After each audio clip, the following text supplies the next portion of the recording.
Thanks everyone for gathering here today. Feels very joyful. We were last year together at the launch of this Sprint Task Force late last year, and our group has grown since then, and it has really been a great process between all of us to get to these initial 7 recommendations that we're presenting to Mayor Bibb and County Executive Ronayne today. We are sharing the results of our work together. These 7 recommendations that will enable workforce growth and retention, and including an advocacy agenda for funding and policy changes that will open access to care for young people. With the overarching goal of ensuring that every young person can access the care they need, the Sprint Task Force has developed these recommendations, these priorities, and has done so inspired by PEP's assignment at their own strategic planning convening earlier this year to approach solutions from a lens of abundance. The report sets a collective vision for collective action, and of course is focused on workforce as a key way to increase access to care and services. Before I get to the recommendations, I also want to share, and this will be available in links, the landscape analysis that outlines the vast amount of work already underway by the many people in this room and sets the foundation for the recommendations. And I also want to thank, again, the members of this task force. It has been fun to work with you. I think we've gotten a lot done, and I'm very excited about our work that we'll do together from here. I'm so pleased that the first recommendation that we'll present is that we continue to collaborate, that we know that in workforce, some challenges are best addressed collectively, and that will be the case here too. So I will quickly walk through these recommendations. A one-pager is available here, and a link to a longer version of it will be available online. Thanks. So again, the first recommendation is to sustain the collaboration, that we will stick together and that we will have a leadership function, a staff person dedicated to this work to implement the recommendations that follow. There are 3 interrelated workforce development recommendations and 2 interrelated workforce retention strategies. One thing that was very clear throughout this process is that the practitioners who do this work now need help, and we can collectively resource employers to prevent a high level of burnout in this sector. And then lastly, we have for you an advocacy agenda, the things that we can ask for, both funding and policy changes that will make the rest of the work easier. And we also have a list for later of ideas that we surface throughout this process that are also worth exploring in the future. But the 7 recommendations here, and especially the 3 interrelated workforce development strategies and 2 interrelated retention strategies, we can get going on now. We have a sense of urgency for action. And so the presentation of these is for you to react to today and for us to get started on together. As you know, May is Mental Health Awareness Month, and we are looking to pursue a lot of these right away and really get going. Time is of the essence. So with that, I will turn it over to Mayor Bibb and let you react to these recommendations and how you intend to use them. Great. Well, thank you, Michelle. And first, I want to just applaud all the task force members for joining this critical task force for the young people of our city. So let's give yourself a round of applause if you can.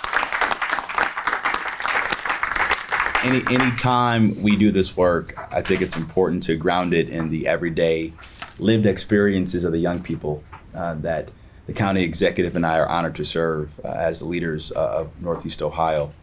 And I think it's important to share this very brief story. The timing couldn't be more perfect in terms of this task force and the recommendations coming out of this task force. As you know, last spring, the Surgeon General came to Cleveland and highlighted his national report on youth loneliness and isolation.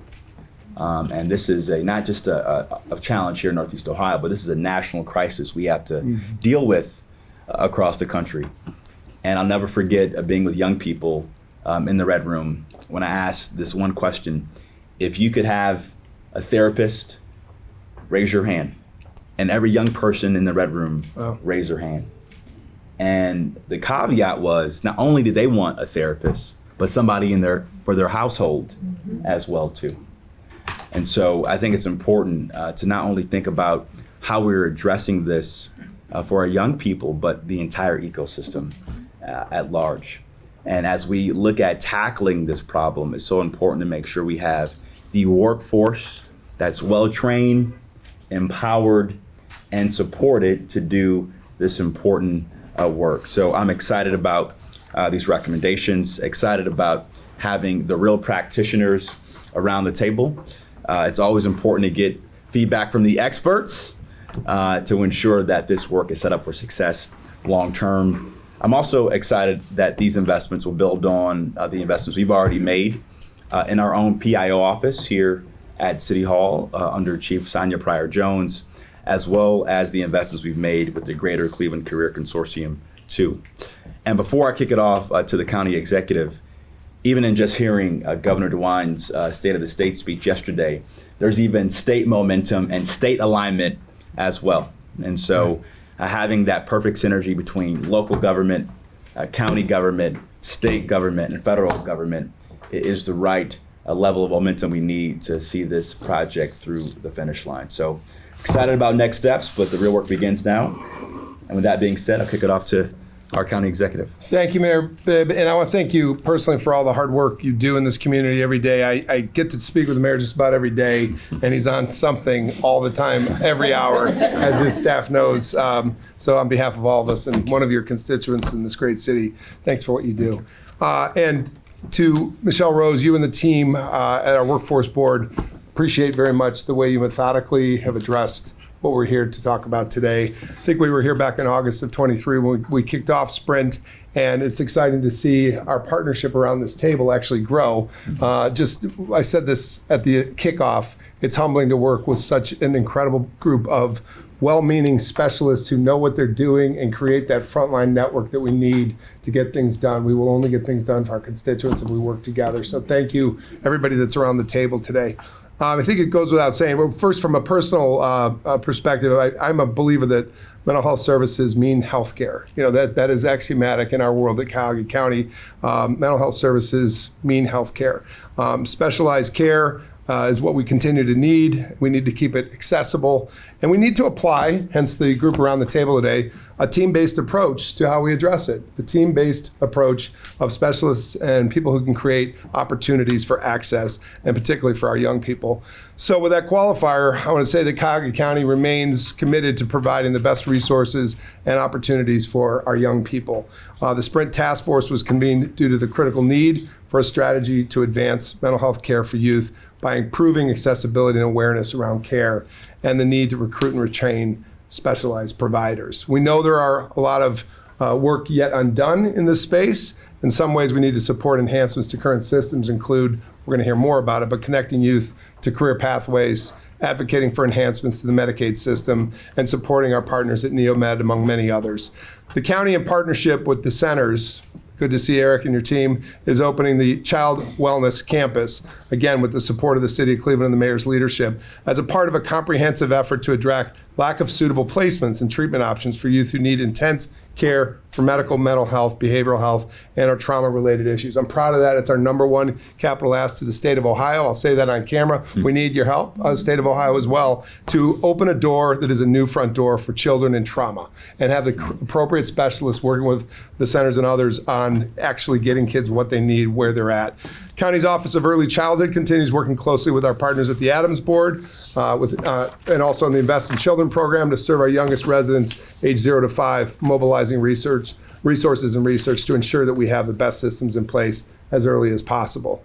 Today, there's a lot of focus and potential for funding to address youth mental health, and I'm grateful we're organized here in Cuyahoga County to pursue strategies that will enhance recruitment and retention of hardworking staff currently providing care. I, again, feel emboldened by this group of experts that know how to access resources and really nimbly apply it to those who need it most in our community. Cuyahoga County is committed to improving the workplace environment for our health and human services staff. Thank you. I'm just going to say it to you because I know you were with us for the support on the Health and Human Service Levy. Thank you, Mayor. That went a long way. If we had not passed that, we would have been in a terrible state. So thank you for all the team that rallied around helping those who need us most. We're not alone in our need for providers and programming. Cities, urban centers, rural communities across the United States are seeing an unprecedented shortage of child and adolescent providers in the mental health space. That's why I'm particularly pleased to see the landscape analysis conducted as an early stage part of this assessment. Having 2 meetings today, this one back to back on mental health workforce, and later in just a few minutes I'm going to hear from some other experts around the table on childcare issues. The issues remain the same. It's workforce, it's resources, it's advocacy, it's opening up doors, and it's consistent advocacy to keep a service in place. So I share the mayor's commitment to collaborating with all of our partners to implement the task force recommendations, leveraging investments and programs already underway, along with the state's interest in addressing workforce shortages in behavioral health. Again, this is a team effort. We cannot do this without being a team. I look forward to working with Mayor Bibb in Columbus, here in Cleveland, obviously, and in Washington to share this good work. We will, and we do this all the time, advocate downstate and in DC with what Cleveland needs together. We do that all the time. I want to compliment the mayor on his work to build a youth cabinet. To have youth at the table as the voice, we will learn and we will see new practices come to be, things we as adults can't maybe even see yet, but they'll see around corners we haven't seen. So I think continuing to engage our youth is a wonderful thing. I think we saw that with our youth challenge to end youth and young adult homelessness. They led the charge and we listened. We as public sector leaders listened. Voices of the youth need to continue to be heard. They need to be engaged such that they will lead our future. The work that providers are doing is incredibly hard work and valuable work. And so to this work, I thank you for supporting all of it. Thank you for your contributions to this task force and the contributions still to come. Look forward to further listening to you. And I don't know who I passed this to. Thank you. Yes, next you. we're going to hear from a few members of the task force, starting with the CEO of Positive Education Program, Habiba Grimes. Thank you. So I'm going to ground my comments in gratitude. Thanking you, Mayor Bibb, County Executive Ronayne, for the vision to bring this group together. I think I said that when we first came together, and I continue to feel this sense of appreciation for the leadership vision. Director Rose, your leadership of our process was helpful and instructive, and I think we've arrived on a set of recommendations that I think the community can build upon. I want to thank the task force members, the colleagues around the table, the systems and institutions who largely compete for the limited workforce that we have. And yet what you have in front of you is a set of synergistic recommendations that we can all support, get behind, and lift up, enable, follow through on. I'm grateful that the voice of youth is being centered as I listen to Mayor Bibb and County Executive Ronayne's comments. Director Rose mentioned that PEP brought together a group of folks from the community, from our staff, for ideation work around what the needs are of our young people in the community today and how might PEP show up for them. And in that process, we brought forward the words of our youth. Youth who are involved in multiple systems, often needing educational support that is beyond the resources of their local school districts, expressing very complicated challenges and enduring a lot of generational and transgenerational trauma. And what those young people said is, yes, we want these services. And the turnover we're experiencing makes us not want to engage. We don't believe in them. We don't believe that they can support us because there's so much change. When we get used to one person, there's another person showing up. The other thing they said is we want our providers to look like us, have shared identity and experience as our parents have. And they want our professionals to be able to provide specialized supports so that if they have an aspect of identity, particularly LGBTQ plus identities, they want specialists who can support those needs, respond to them, and understand the trauma that they endure day upon day upon day. So the alignment of local, state government around the concerns of youth behavioral health is something that I'm excited about. It's long overdue. What we're seeing coming out of the pandemic is an exacerbation of a problem that existed well before. And I'm excited for the opportunity for PEP to continue to partner in the work as it moves ahead. Very good. It's always tough to follow. I'm glad I did. I'm Gabriella Celeste. I'm the policy director at the Schubert Center for Child Studies at Case Western Reserve University. I'm really proud to be a part of this task force. I was one of the late joining members and really learned a lot, and I was grateful to be able to contribute. And I want to commend the Director Rose as well, because pulling all of this together and the recommendations you have before you, I think, really illuminate how we found a need for really focusing on our kids and young people at a time when too often I think they get demonized for some of their behavior or criminalized for some of their behavior.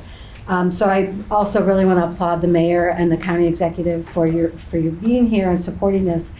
And Mayor, thank you for lifting up the governor's state of the state yesterday, because as I listened to that, I really heard him doubling down on the need to support young people in crisis.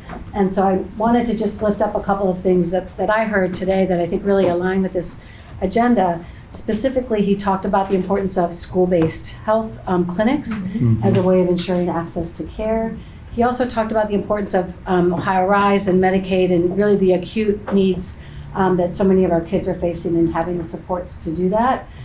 He talked about MRSS, the Mobile Response Stabilization Service, which I want to commend our local Adams Board for supporting here in our county, which is truly, can be a game changer for kids and families in crisis, because it's a kind of first responder for kids and families in crisis that relies on peer support as well, which you'll see in our agenda. And that peer piece of this, as you said, Habiba, people who look like but have had lived experience can make all the difference in the world. So we heard the governor talk about expanding that MRSS beyond the 38 existing counties, but all across the state. So hopefully our county can expand its capacity in doing that. And another piece I also want to lift up that he mentioned that we see here is the connection between kids in our justice system and the acute behavioral health needs that they have, and the importance of addressing behavioral health needs for those kids. As a member of that governor's juvenile justice working group, it's something I'm committed to ensuring that we have happen. So all of that, as he noted, and as we all know, depends on a robust, expanded workforce, which he also highlighted, things like the Great Minds Fellowship, which we've talked about in these recommendations, but also creating pathways for young people themselves to really see this as viable work, in their future. So I think it's just incumbent upon us to hold a state accountable to those commitments, and I look forward to working with everyone in partnership to really advocate for that kind of city, county, state, and federal partnership around these issues. So thanks for being here. Well, good afternoon, everyone. I'm Marcia Egger with the George Gunn Foundation, and just want to say, first and foremost, thank you, Mayor Bibb, thank you, County Executive Ronayne, for not just being willing to tackle this challenge, but actually to tackle it with a sense of urgency. We know how many priorities you have in a 24-hour period, let alone a day, a week, a year. Congratulations on an amazing weekend, by the way. Yeah. Glorious. Just glorious. But didn't know you could control the weather. Don't give me those powers. I got enough on my plate. Yeah. Very impressive. Got enough on my plate. But also I'm so grateful for the opportunity to be on the strike force and truly learn from every person around this table. And have to call out the spectacular facilitation by Director Rose and making us feel that every single person had a place here. And that we were going to stick to timelines. So that's impressive all the way around. I would love to tag on very briefly to the comments, particularly that you just made, Gabriella and Mayor, that you referenced with regard to yesterday's State of the State. So it was truly exciting to hear the governor reinforce from the state's perspective what we all know to be true, and to call out what feels like the almost indescribably special moment that is childhood and youth, and recognize that specific solutions are needed for our young people, and to do that with respect and dignity and inclusion. So it was great to hear the overall childhood agenda, and we really particularly, I'll take a second just to say, appreciated what seemed like a breakthrough in terms of calling out the value and proven effectiveness of school-based health centers as a front line of opportunity, and deeply appreciate his commitment to say that the state will be here to provide technical assistance. We need it, but can't help but take the moment to say that we know, in addition to the incredible work the team at the Cleveland Metropolitan School District is doing on this, and partners in the community on this, that there are some absolutely specific steps the state could be taking, but have not yet taken, and frankly that many states around us have taken, around maximizing available Medicaid resources that would spell the difference between a moment in time investment and sustainability, like genuine sustainability. And while goodness knows we're all stepping up on the local level, our local governments, I promise you that we're in it from philanthropy for the long haul. But we need the state to take advantage of those tools that the feds have clearly laid out for them, that we would love to see happen, because that will help us actually live in to the values and the agenda that the governor outlined and that are so clearly reflected in this report. So thank you, Director Rose, and everybody for including an advocacy agenda as an essential component of this strike force. And we really look forward to being in close partnership to travel down 71 and make the case that we need the state's full partnership in this as well. And we'll make them proud. Very good. Thank you. Thank you, Marcia.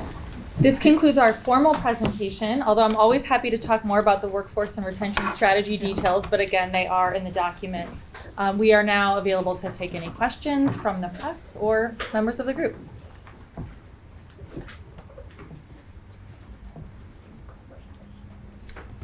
No questions. Great.